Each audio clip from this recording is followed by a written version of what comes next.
अस्सलाम वालेकुम नाजरीन, उर्दू पॉइंट लाइव स्ट्रीमिंग के साथ आपका मेज़बान एजाज कोंदल आपकी खिदमत में हाजिर है। नाजरीन, ताज़ा तरीन सूरत हाल ये है कज़ाफ़ी स्टेडियम से कि आज जो दूसरा एलिमिनेटर खेला जा रहा है पेशावर ज़ल्मी और कराची किंग्स के दरमियान, टॉस हो चुका है। कराची किंग्स ने टॉस जीतकर पहले बॉलिंग का फैसला किया है। बारिश थमते ही जो है वो टाइम दिया गया था अंपायर्स की तरफ से कि 7:45 बजे जो है वो टॉस होगा और टॉस के बाद 8:15 बजे जो है ये मैच आज का शुरू होगा। 8:15 पर यह मैच शुरू हो जाएगा अभी से कुछ ही देर बाद। अगर बात की जाए स्टेडियम की तो स्टेडियम में जो है वो अच्छा खासा पानी था। स्टेडियम में पहले जो है वो सक्कर्स के जरिए मशीन जो है सक किया गया, पानी को क्लियर किया गया। उसके बाद हेलीकॉप्टर भी मंगवाए गए।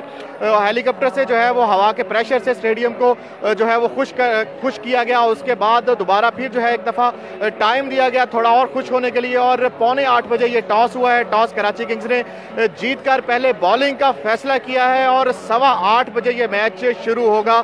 कज़ाफ़ी स्टेडियम में 16 ओवर का ये मैच है जो कराची किंग्स और पेशावर ज़ल्मी के दरमियान खेला जाएगा। ये दूसरा एलिमिनेटर मैच है जो यहाँ पे हो रहा है। कराची किंग्स और पेशावर ज़ल्मी के दरमियान 16 ओवर्स का ये मैच होगा आज, क्योंकि जो टाइम था मैच का वो 7 बजे था, लेकिन बारिश की वजह से और स्टेडियम में पानी होने की वजह से जो है वो मैच